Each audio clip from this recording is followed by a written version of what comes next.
When I was a junior in college, my friend invited me to attend a ballet with her and a teenage girl she knew from back home. The girl was part of an educational advancement program that had placed her in a nearby high school and provided free room and board in a group home with other students. All of her housemates had gone home for fall break, so my friend thought it would be nice to take her out for a girls' night, away from that big empty house with only her program advisor for company. It was about midnight when we got back from the ballet. Since we were in possession of a 16-year-old who was overdue for curfew, it seemed important to get her home as quickly as possible. The girl's house was fairly close to a student shuttle stop on the far end of campus, so we figured we would walk her home before doubling back. While moving up a footpath that leads into town, we realized her house backed up to the arboretum on the edge of campus. Instead of walking all the way around, we decided to cross the arboretum. We did not have flashlights, but my friend's iPhone flash could serve in a pinch, and the stretch of woods was sandwiched between the brightly lit windows of our dorms and those of the houses across the way. Several minutes into our hike, we lost sight of the footpath and the dorms. It was much darker now, and my friend was less certain we were walking the right way, so we paused to check our location. As we were all huddled, motionless around my friend's phone, we heard a twig crack behind us. We turned around to find a young woman, presumably a student, standing a few yards away. Her hoodie was pulled up over her head, obscuring most of her face. She seemed enormous, but given that I am 5'3" and was flanked by 2 5-foot ballet dancers, the threshold for enormous was low. She was silent for a moment, then asked us where we were going. "We're heading into town," my friend answered. "Where are you going? What do you need in town?" "We're taking her home." My friend pointed to the teenage girl. "Where does she live?" "Not too far. Where are you going?"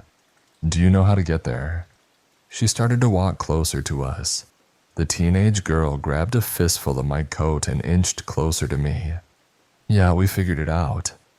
"Are you going toward campus or into town?" "Which way is her house?" She was now within a few feet. Her approach had slowed but not yet stopped. My friend quickly blurted out, "Just this way, good night." She was bluffing, but any direction away from the student seemed like the right direction, so we went along. The plan was a failure. Within seconds, I could hear her crunching the leaves just behind me. She was following close enough to touch me, and I sped up, certain I was about to get a knife in my spine if I did not get away. When my friend saw me rushing, she turned back to see the student following us. She grabbed the teenager's hand and the three of us began to run. We never turned back, so I am not sure how long the student followed. Eventually, we figured out we were running the right way when the teenager yelled out, "That's it," and led us to a driveway where we could huff and puff ourselves back to normal under a garage-mounted floodlight. The girl's program advisor was home, waiting up for her missing ward, and made us each a cup of tea while we waited for the campus police to drive out and escort me and my friend back to our dorm. Once we were safely in the back seat of a college security vehicle, we told the officer why we had wanted a ride instead of walking back. He said this was the third time that semester they had picked up students running scared from the woods after encountering a strange girl in a hoodie. They had dispatched officers to look into it before, but they never found anyone. He figured it was a student on a stroll from the dorms, and that we had nothing to worry about. As soon as we got out of the car, my friend got a text from the teenager. She was certain she had seen the student outside her window, but when the program advisor went out to investigate, no one was there. I never found out what happened, but I really hope the creepy girl in the woods is not the same student whose body was found out there a year later. I hope she had nothing to do with that at all.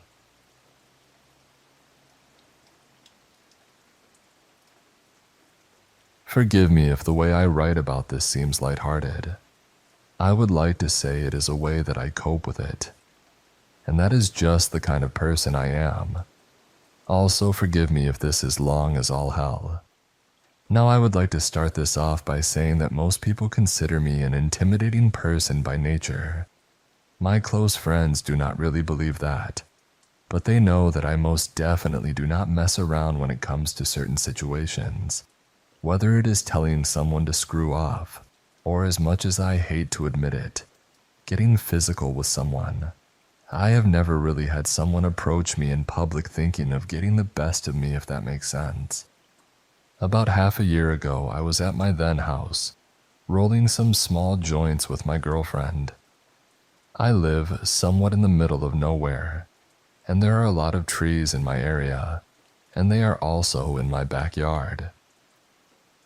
I would not classify it as a whole-ass forest, but it is not small enough to simply be a grove. There is wildlife there, though. My girlfriend and I had not smoked much that day, and we were home alone, and seeing as we could do anything we wanted, we decided, hell yeah, let's smoke these while taking a bit of a nature walk. It seemed like an absolutely amazing idea at the time. My girlfriend sat next to me while I rolled the harvested God's gift into the paper. We were talking about random crap and listening to heavy metal as I focused on rolling those sweet, sweet spliffs. Can I mention those joints were absolute pearls? I had finished rolling and we decided to finally leave my house and walk into the woods, which at the time had never been intimidating to me or to anyone I'd been in there with. I had the joints in my pocket and we left. We were walking through my backyard, toward one of the many trails from my place. I should also mention it was summer, so it was only 7 in the evening, and it wouldn't be getting very dark for maybe 2.5 or 3 hours. We lit up and for about an hour or so it was fine. We just talked about stuff and kissed each other a little. Basic couple junk. We were on the second joint, just walking along the paths. We saw this big, flat rock like a pancake boulder, so we sat on it and laid down. The two of us sat for a while like that, holding hands, passing the joint between us. Maybe 30 minutes passed and we started hearing noises. I would like to mention that by this point the sun would start to set soon, in maybe another 30 minutes. We were obviously really freaked out by the sounds. At the time, we just looked at each other and internally blamed it on the weed making us a little paranoid. There was wildlife in this forest, as I had mentioned. We were trespassing in their backyard, so why should we mind a bunny family making their way downtown? After a while of silence, we heard a noise that we both knew damn well was not an animal. Now that I think about it, it sounded like someone running something sharp against a solid but jagged surface like a rock.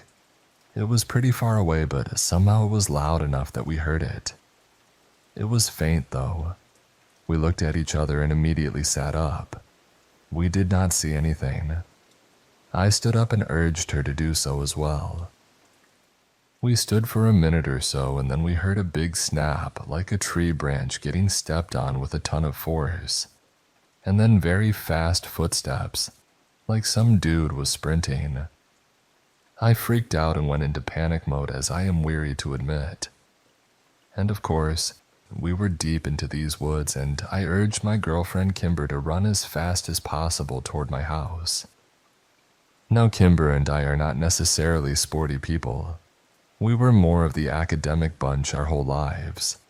We were not completely out of shape, but looking back on it, it would have been a hell of a lot easier for us if we had done cross-country or track or something. Kimber ran in front of me and was a little farther ahead. We were not on trails at this point, and twigs and leaves were completely shredding our faces, necks, legs, and arms. We heard this person who was running, obviously running after us, start a hooting and hollering like some inbred character from a horror movie like The Hills Have Eyes or something. That made us crap bricks, obviously, and we ran faster. We were sprinting and huffing and puffing like a fat kid during the mile run or something. The person was unfortunately closer at this point, and I looked back and I saw him. He was an older guy, maybe about 40 years old, give or take. His hair was long and thin as hell, and he was scraggly looking. This made me super on edge. I yelled at Kimber to hurry up, and she did. I looked behind me again, and he was somehow gaining on us. Kimber made a turn, and I recognized it as being straight to my house. The turn was abrupt, and I thanked Jesus because the guy must have been too close to process the turn.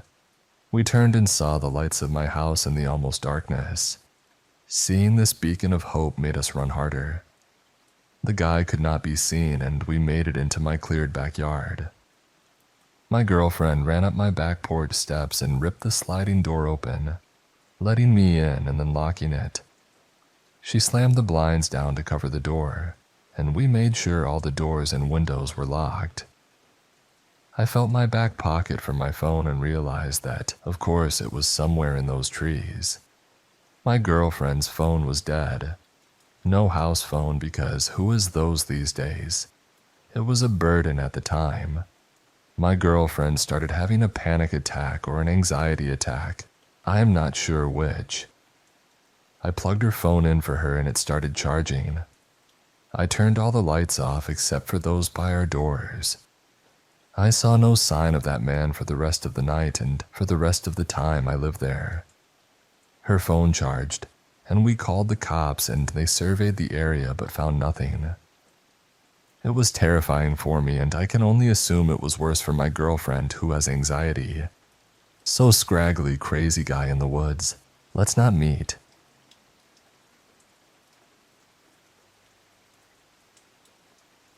It was the first time Seattle had ever been in the Super Bowl. The year was 2005.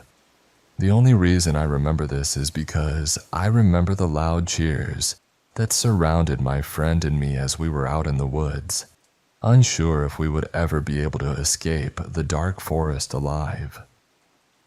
At the time, the cheers sounded more like screams. Let me explain. I was a 14-year-old girl who loved skateboarding with her best friend. We were two little petite punk girls who loved to explore and skateboard. My friend was over at my house, but everyone there was transfixed by the football game. The whole neighborhood was filled with the noise of people cheering on the Seahawks. It was and still is a safe and normally quiet middle to upper middle class neighborhood. It was around maybe 7 or 8 in the evening, but by this point it was very dark. Not pitch black, but that deepest, darkest blue that remains until midnight. My friend had cigarettes, and we decided we were going to sneak away and skateboard to the forest down the street to smoke and hang out in the woods. The woods were a long stretch of forest that rested in the middle of our neighborhood. On each side, steep slopes ran upward and backed into the fences of people's houses. Everyone called it a greenbelt, because the only entrance was at the beginning, and the only exit was on the other end. It felt like you were in a valley of sorts, surrounded by trees with houses far above. All of the neighborhood kids explored it, and it was not uncommon to find hidden trails that led toward makeshift forts. Anyway, we arrived at the forest and walked until we found a clearing, far enough away from the entrance that adults could not see us smoking. At the time, we did not realize this, but almost every single adult was inside watching the Super Bowl. It felt safe there in the dark, smoking and laughing with my friend because we could hear cheers echoing from nearby houses. We had enough cigarettes to each have our own, but we liked sharing one at a time and passing it back and forth. It made us feel connected and cool. We were sharing our second cigarette, which was in between my fingers. I remember my friend laughing, trying to grab it from me. All of a sudden, she stopped laughing. Her eyes grew wide and she slowly pointed behind me. "Not going to work, Jess." I thought she was trying to make me look away so she could grab the cigarette out of my hand. I could barely hear her whisper over the cheers that echoed through the forest. I am not joking. I turned around and looked behind me, my eyes squinting in the dark. I did not see anything until I looked at the top of the slope. The top of the slope, which ran about 50 feet up, was not that far from us. There, a man was standing, watching us. The woods were almost always empty except for the occasional kid or teenager. Adults just used the woods as a place to dump yard clippings and old compost stuff. He was wearing all black and had on a ski cap. His hands were shoved deeply into his pockets. I remember thinking he was very tall, though I could not see his facial features very well. I waved at him, wondering how long he had been standing there. It struck me that he may have been there the whole time. I hoped it was a neighbor. I waited for him to yell at us for smoking, threatened to tell my parents anything. He did not wave back. He did not make a sound. "Hello?" I choked out. The man did not respond. His hands remained in his pockets. The dim light from a distant back porch behind him illuminated him ever so slightly. I whispered to my friend, "Jess, what do we do?" The man took his hands out of his pockets. He had on gloves, and they were not gardening gloves. He walked one step down the slope toward us. I could hear the sound of the leaves crunching beneath him. He stood still again, watching, waiting. More cheers erupted in the distance. The cheers that had sounded so comforting less than half an hour ago now sounded foreboding. "I don't know," I whispered. "If we scream, no one would even be able to hear us. Everyone is screaming right now." Tears began to pool in her eyes. I had never seen her cry, and I had known her for 9 years by this point. I decided I had to think, and fast. Crunch. The man took another step. "What?" I screamed. "What do you want from us?" He began to pull his ski cap down. It was then that we both realized it was not a ski cap, but rather a ski mask. I yelled at her, "Run, grab your skateboard." At the time, I was thinking we could hit him with our skateboards if he tried anything. Probably silly, since we each only weighed about 100 pounds or less. We got up and began running out of the woods. Like in a horror movie, the man simply walked at a fast pace after us. I guess we were not running very fast because we were each holding a skateboard. Once we got out of the woods, it was all uphill back toward my house. The man was about a house length behind us. His mask was pulled back up again. I wanted to ring a neighbor's doorbell, yell anything, but we were so scared. Scared no one could hear us. Scared that if we ran to a neighbor's house, they would not be home. We ran as fast as we could up that hill. We were about 3 houses away from my home when the man behind us just stopped. We kept running anyway. We made it back to my house breathing heavily and covered in dirt from running through the forest. What exactly had just happened?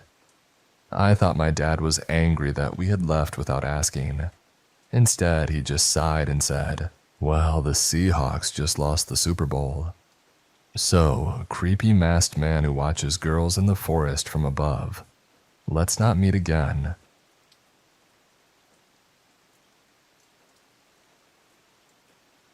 Hello, I am from Sydney, Australia, and I live in a quiet, neat little suburb.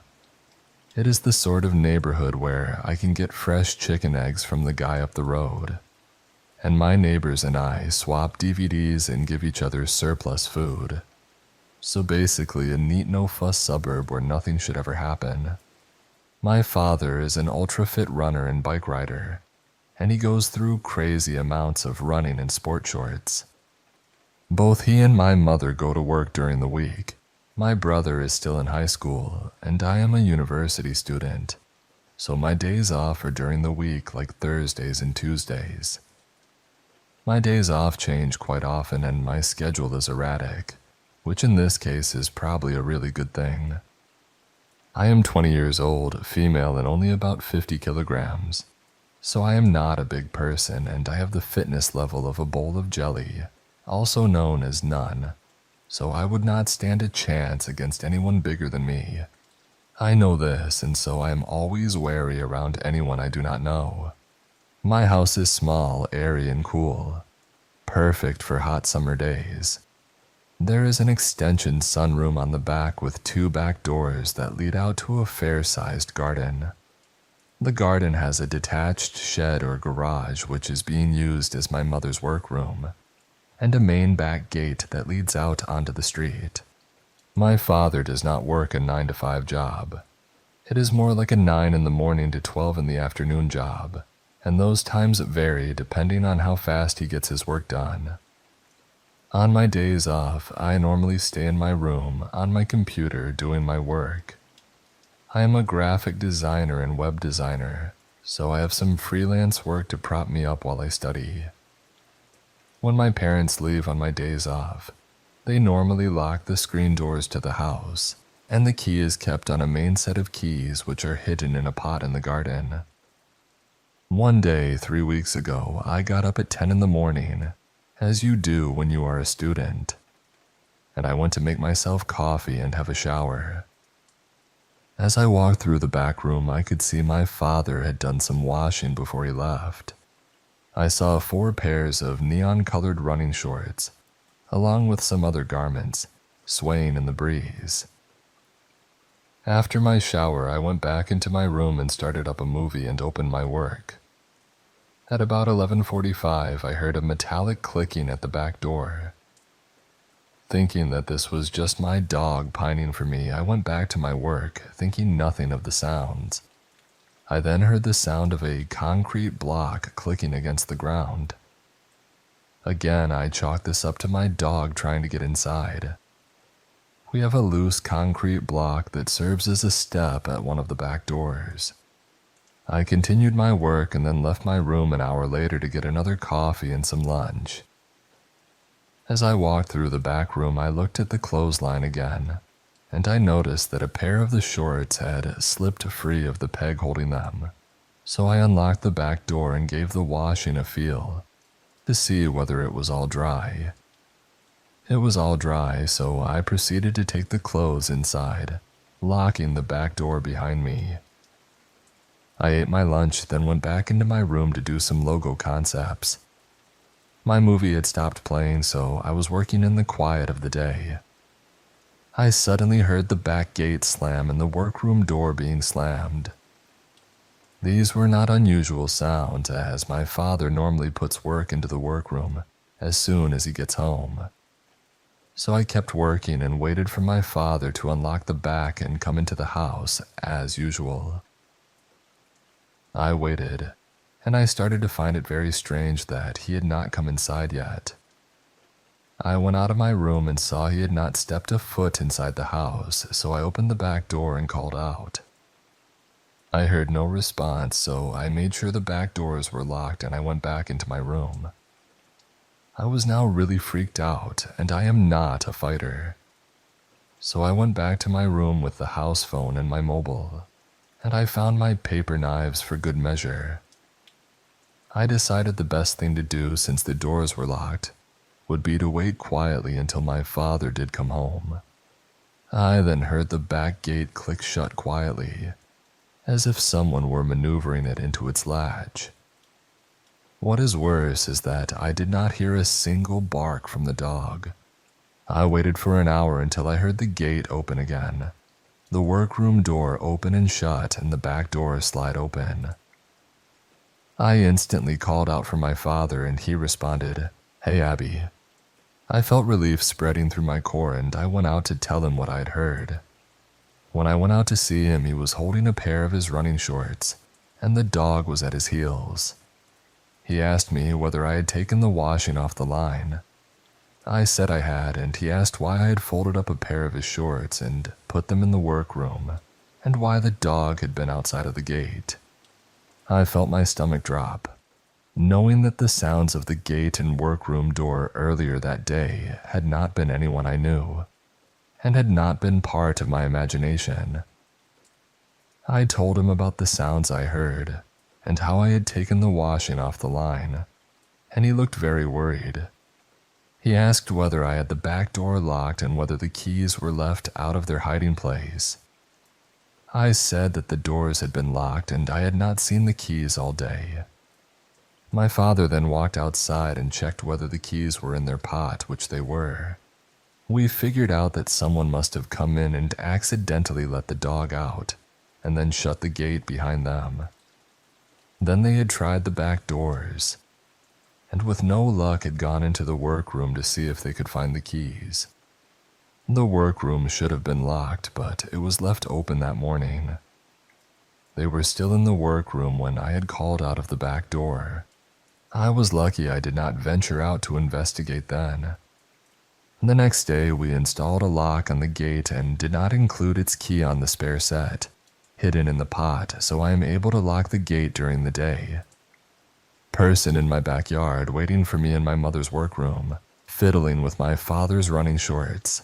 Let's not meet.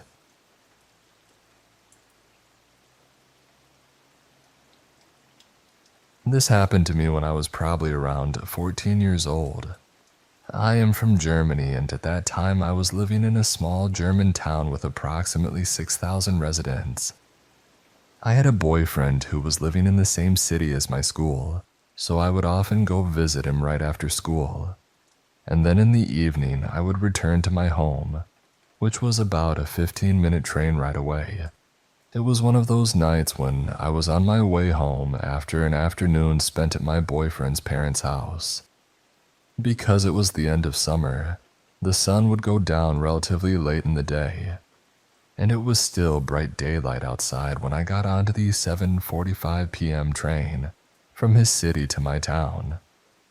When the train rolled into my hometown station, however, the sun had started to set and the light was pretty rapidly disappearing. No problem. It was only a 10-minute walk from the train station to our house, and it wasn't the first time that I had walked home during dusk. I was the only person on the street, which made sense because everyone was probably watching the 8 p.m. news. But after walking for a little while, I heard another person walking behind me, relatively far away from me. It was this tall, lanky guy dressed in all black, just casually strolling, seemingly coming from nowhere. I got this weird feeling in my gut right away, even though he didn't particularly look like he was following me or anything. At first, I tried to brush this uneasy feeling aside and tried to look extra casual, but then I remembered that I'd learned somewhere to cross the street if you want to see if someone is following you. I crossed the street while trying to look as nonchalant as possible. He crossed it too. I walked back to the side of the street I'd originally been on. He followed my example. So yeah, the guy was definitely following me. He was also getting closer to me, but not dangerously close. I remember thinking that this street crossing trick I'd learned was absolutely useless, because all that had changed now was that I knew for sure I was being followed, and probably the creeper knew that I knew too. Luckily, by the time I finished that thought, I had reached the bottom of the hill we lived on. So now I only had to get up that hill and walk a small distance until I could walk into our driveway with motion sensor floodlights. The lanky tall guy was still following me at a steady pace when I made it to the top of the hill. But now I could see my house. I knew I'd be safe in a few minutes. I started to walk faster and turned into our driveway. Our light turned on and I was about to open our gate to walk to the front door, when all of a sudden this guy is right behind me. In a split second, he grabs me by my left upper arm with one hand and puts his other hand around my wide open mouth. His hand presses down on my jaw hard. He now tries to take my backpack off my shoulders, to rip my jacket off me and to push me down on the ground, starting to mumble breathy Russian words. For a few moments I am completely in shock, just unable to move. I keep thinking, this is it, he will assault me right here and then kidnap me to Russia. Finally, my adrenaline kicks in and I try to actually fight the guy off. He is still trying to push me down, but all the leg presses at the gym paid off, and I managed to push back enough so that he can't get me down. I try to bite him, but he is pressing down so hard on my open mouth that I cannot move it. So I lick his hand, just slobber all over his palm. And it works. He lets me go, backs off of me. I turn around and look him straight in his face and start yelling, "Du Arschloch," which means, "You asshole." He turns around and runs away from me. It was one of the scariest moments of my life. I was so shaken that I couldn't find my key and had to ring our doorbell. And I couldn't even tell my mom what happened because I was sobbing so hard. Plus my jaw was hurting pretty bad. We called the police and they told us to come the next day to make a statement.